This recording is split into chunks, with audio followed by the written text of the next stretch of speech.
Hi, Sad Nation. This is Marie McGrath from TextLess Live More, coming to you live from Washington, D.C. for a little Wellness Wednesday.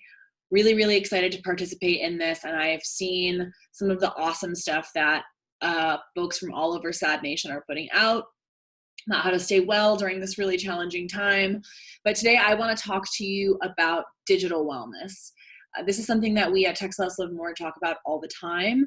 It goes hand in hand with ending distracted driving, because if you're digitally well, you're in control of your relationship with your phone, you're not addicted to your phone, and it's much, much easier to resist those temptations and those distractions when you're behind the wheel of the car. So,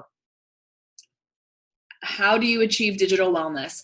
It's definitely not so simple, and it's not because of any fault of your own or any flaw that you have. It's because our devices are designed specifically so that we want to use them nonstop all the time, and so we are completely dependent upon them. But there are a lot of ways that you can practice new habits that can help you sort of restructure your relationship with your phone and achieve wellness and mindfulness and find yourself able to live more, which is super exciting. So I actually want to show you something that we are working on this week as part of the Lookup Challenge. If you saw our Instagram live or our Zoom calls or any of our social media last week, you probably saw this and heard about the Lookup Challenge.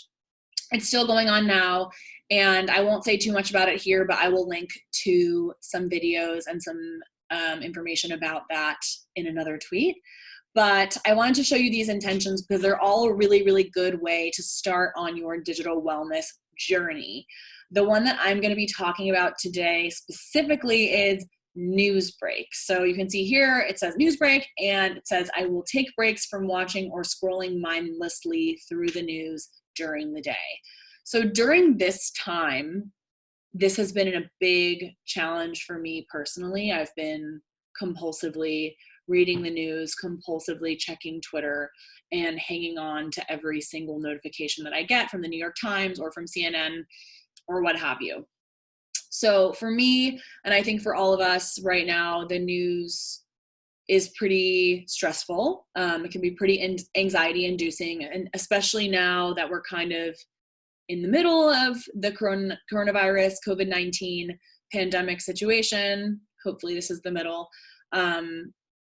There's not a lot of new information floating around right now, and there's not that much that you need to know about immediately and have push notifications for, right? Of course, it's important to stay informed and to read the news, but it's good to do it on your own terms and on your own time. So what I have done for this news break, and what I encourage all of you to do too, is a few things. First, take a little step back and examine your habits. So how are you consuming the news?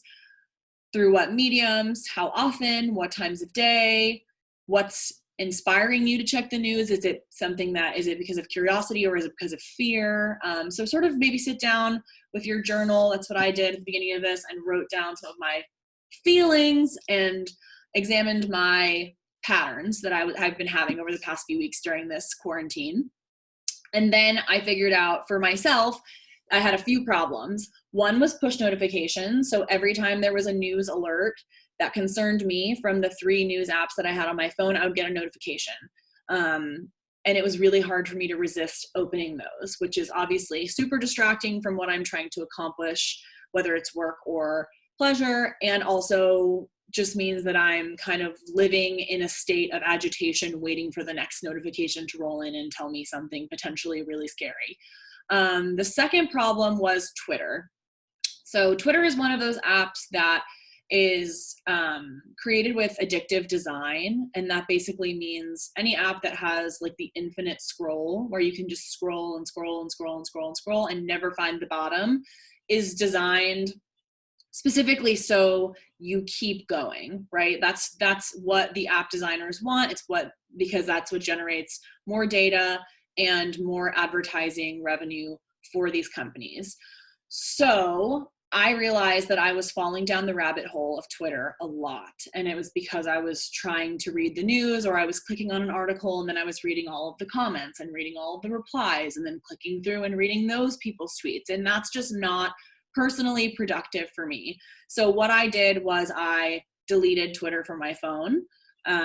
Obviously, Twitter works really well on the computer. So I can just go to the computer if I want to look at Twitter.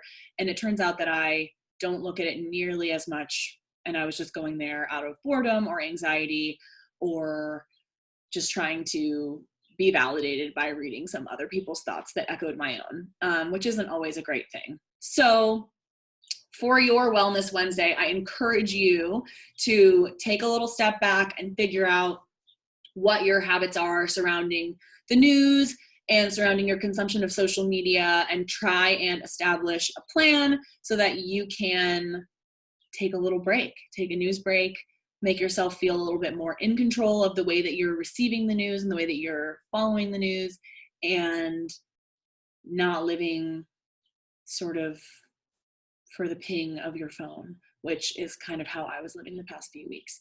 So please check back. We'll be back, the TextLess Live More team, with some more digital wellness tidbits for Wellness Wednesdays. And for now, I hope that you are all doing well, staying safe and sane during this really unusual time, and we will talk to you very soon. Bye.